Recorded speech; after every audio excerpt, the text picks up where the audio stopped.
sense and offering you a rational and unbiased perspective on current events and life in Tampa Bay.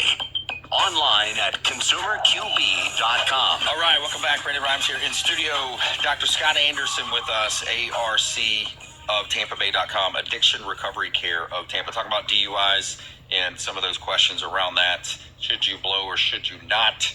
We answered that, so we'd love to talk to you. If you have any questions or you want to meet with him, want to have a consultation, talk about real estate or any of our other partners, reach out 813-917-1894. Call or text 813-917-1894. All right, Dr. Scott Anderson talking DUIs. What else are you thinking out there? Well, I want to let people know what the process is to kind of mitigate the damage. They don't really explain a whole lot, but average experience would be basically when you get a DUI and you go through the process, booking, et cetera, if you're found guilty, they're going to send you off to a place called, depending on what county you're in,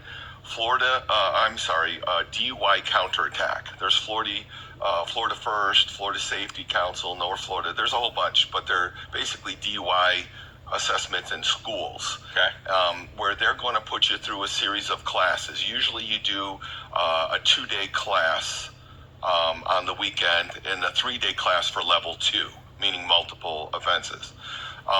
So if you go through the school, after you go through that class, you got to pay for all this, and it's several $100s.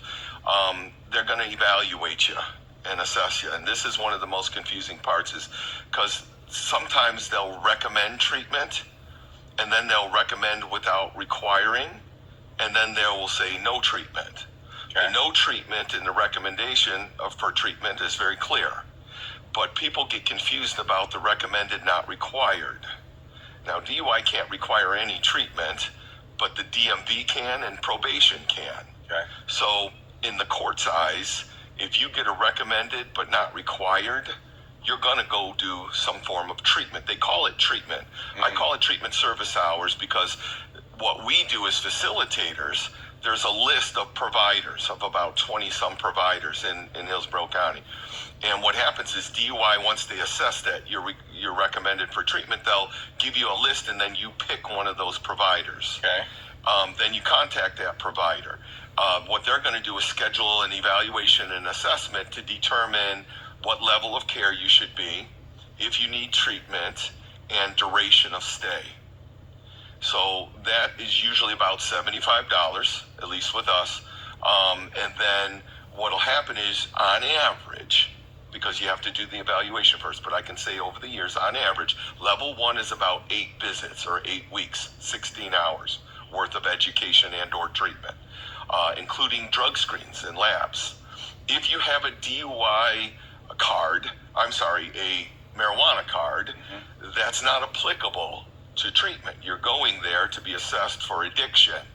So if you can't stop the smoking weed for the duration of time you're in there, some facilities may allow it. I don't recognize it because there's no medicinal use for it. So I consider that a red flag. So what does that mean, though? I want to be clear on that. If you have the medical marijuana card and you're taking gummies or you're smoking, you have to abstain while you're in the class because they want to get drug you clean. screened. They want to get you clean. You're assumed guilty until proven innocent, unfortunately, through the state when you get a DUI. So they want to assess whether or not you have a problem. Interesting. And if you do, obviously they don't want you driving around killing their children and their families. So they put you to a professional, and then we assess and say, hey, we're going to put you through treatment. We're going to drug screen you every week. As long as you maintain abstinence over this duration, go back to doing whatever you were doing. That's fine. For a while. Because now we know that you're not an addict, that you're not addicted or dependent. Because people who are dependent are going to be using and driving again. So that's the process. Once you go through the program and you do it, we meet one time a week, either on a Wednesday evening or Saturday, to help people with work and their obligations. You're looking at a cost of about $800 to $1,000 on average for level 1 and level 2, worst case scenario. So $100 a week inclusive of your lab and drug screen. So you come in once a week on a Wednesday night, you go through a group or education process. each for 2 hours, and then after your 8th visit, you get a discharge, a certificate of completion, discharge summary, and then that goes out to the DUI, to DMV, and to probation, and then you're done. Nice. ARCofTampaBay.com for Yes. more information. ARCofTampaBay.com. Dr. Scott Anderson, thanks for coming in, man. I appreciate it. Thank My you. pleasure. Always good information. Appreciate that.